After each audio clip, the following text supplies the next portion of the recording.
অজ্ঞানতিমিরান্ধস্য জ্ঞানাঞ্জনশলাকয়া চক্ষুरुन्मीलितं येन तस्मै श्रीगुरवे नमः।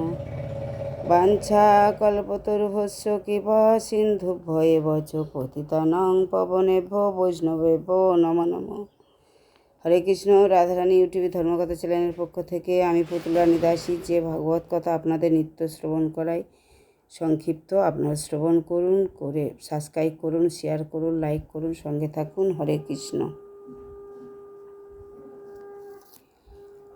মার্কণ্ড পুরাণে লিখিত আছে, বিশ্বকর্মা সংজ্ঞা নামে এক কন্যা ছিলেন। সূর্যের সঙ্গে তার বিবাহ হয়। সংজ্ঞা সূর্যকে দেখে চোখ নির্মীলিত করেছিলেন। এতে সূর্য ক্রুদ্ধ হয়ে সংজ্ঞাকে অভিশাপ দেন, তাকে যেন তার গর্ভে যে পুত্র হবে তাকে দেখে চোখ বন্ধ করেছেন বলে তার গর্ভে যে পুত্র হবে সে পুত্র পূজা সংযমকারী যম হবে, অর্থাৎ প্রজাদের সংযম করবে। সংজ্ঞা সূর্যের এই অভিশাপে আবার স্বামীর প্রতি চঞ্চল দৃষ্টিপাত করেছিলেন। এতে সূর্য আবার বলেছিলেন, আমার প্রতি চঞ্চল দৃষ্টিপাত করাতে তোমার যে কন্যা হবে সে চঞ্চলা নদীরূপে পরিণত হবে। কালক্রমে সংজ্ঞা এক পুত্র ও কন্যা জন্মগ্রহণ করে। পুত্রের নাম প্রজা সংযমকারী এবং কন্যার নাম যমুনা। এই সূর্য কন্যা পরে যমুনা নদী হয়। ধর্মরাজের জীবন চরিত্র লক্ষ্য করলে দেখা যায়, বাল্যক্রীড়া ছলে মার্কণ্ডব্য ঋষি যখন উড্ডীয়মান একটি পতঙ্গ ফড়িং ধরে তার গুহাদ্বারে ছোট্ট এক টুকরো খড় ঢুকিয়ে যে পাপ আচরণ করেছিলেন, তার ফলস্বরূপ যমের বিচারে ওই ঋষির মৃত্যুকালীন সময়ে শুলে চড়ে প্রাণঘাতে দণ্ডিত হতে হয়েছিল। শাস্ত্রীয় বিচারে 5 বছরের পূর্বে কারোর হৃদয়ে পাপ বুদ্ধি জাগরিত হয় না, সুতরাং তিনি নির্দোষ।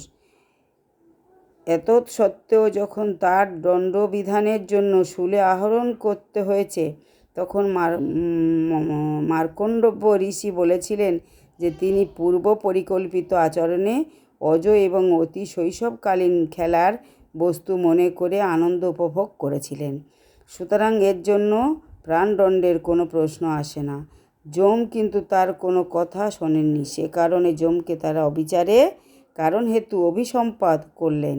হে যম, তুমি বড় অভিমানী ও অহংকারী, সে কারণে বিচার কার্যে ভুল হেতু অভিসম্পাত করছি। আগামী জন্মে তুমি দাসী পুত্র হয়ে জন্ম নেবে। সত্যি সত্যি যম ব্যাসের ঔরসে শূদ্রাণীর পুত্ররূপে বিদুর নামে পরিগ্রহণ করেছিলেন। ওই যমরাজ ধর্মরাজ পরে জন্মে বিদুর হয়েছিলেন। মার্কণ্ডেয় কাহিনী অবলম্বে মার্কণ্ডেয় ঋষি প্রথমত একজন শিব ভক্ত ছিলেন।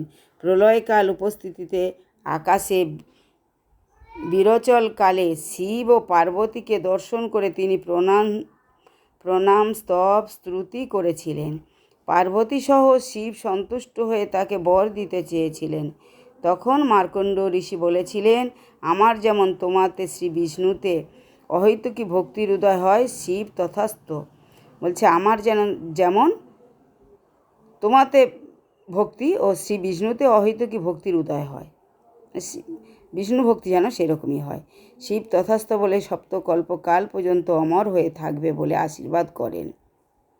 তাই মার্কণ্ডমণি কিছুকালের এমন গতি দেখতে পেয়ে প্রলয় আরম্ভ হয়।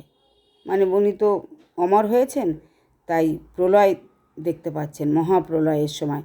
আর সব কিছু ডুবে গেল, শুধু দেখতে পেলেন বটপত্র শাহী একমাত্র বালক মুকুন্দকে। তাকে দর্শন করে তার প্রার্থনা স্তব স্তুতি করেছিলেন। তারপর ভগবানের মায়ায় বৈভব দর্শন করে হতভম্ব হয়ে ভগবত আরাধনা প্রভাবে যে মৃত্যু স্বয়ং ভয় পায়, যম যার শরণ গ্রহণ করেন, তিনি হলেন ভগবান পরম পুরুষ। মার্কণ্ড পুরাণে দৃষ্ট হয় যে শিবের আশীর্বাদে পাওয়া শর্ত নির্দিষ্ট মরণ দিনে মহর্ষি বাহন যম ধর্মরাজ মার্কণ্ডকে মুনিকে যমালোকে নেয়ার জন্য এসেছিলেন। তখন শিবলিঙ্গকে জড়িয়ে ধরায় যম তার বৈভবের পরিচয় দিতে সুযোগ পাননি। কিংবদন্তি শিবা আরাধনা করলেও মোক্ষ প্রাপ্তি ঘটে। আর যদি পরম পুরুষ ভগবান শ্রীকৃষ্ণচন্দ্রকে আশ্রয় করা যায় তবে শ্রীকৃষ্ণ প্রেমময় রস আস্বাদনের সুযোগ হয়। আরাধনাং সর্বেশাং বিষ্ণু আরাধনং পরম। কঠোপনিষদের তাত্ত্বিক বিষয়বস্তু বর্ণার মুখে বলা হয়েছে, উদ্দালক বা বাসসভা নামে একজন সৎ দরিদ্র ব্রাহ্মণ ছিলেন। তিনি এক বিশ্বজিৎ যজ্ঞ অনুষ্ঠানে দান স্বরূপে পুরোহিতের কয়েকটি অত্যন্ত ক্ষণকায় এবং বৃদ্ধা। এই অংশটা পরবর্তী ভিডিওতে ছাড়ব। আজকে এখানে রাখলাম। মানে বলছে যে আরাধনাং সর্বেশাং আরাধনাং সর্বেশাং বিষ্ণু আরাধনাং পরম। মানে যদি আরাধনা করতে হয় তাহলে বিষ্ণু আরাধনা সর্বশ্রেষ্ঠ।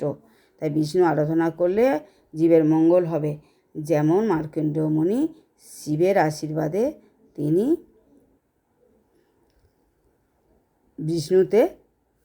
বিষ্ণু আশীর্বাদ লাভ করেছিলেন। হরে কৃষ্ণ। বাঞ্ছা কল্পতরুভ্যশ্চ কৃপা সিন্ধুভ্যেব চ পতিতানাং পাবনেভ্যো বৈষ্ণবেভ্যো নমো নমঃ। নারায়ণ নমস্কৃত্যং নরচৈব নরোত্তমঃ দেবীং সরস্বতী ব্যাসং ততো জয় মুদীরয়েৎ। ইউটিউবের ভক্তবৃন্দদেরকে বলছি আপনারা সাবস্ক্রাইব করুন, শেয়ার করুন, লাইক করুন, সঙ্গে থাকুন। হরে কৃষ্ণ। শ্রবণ করুন।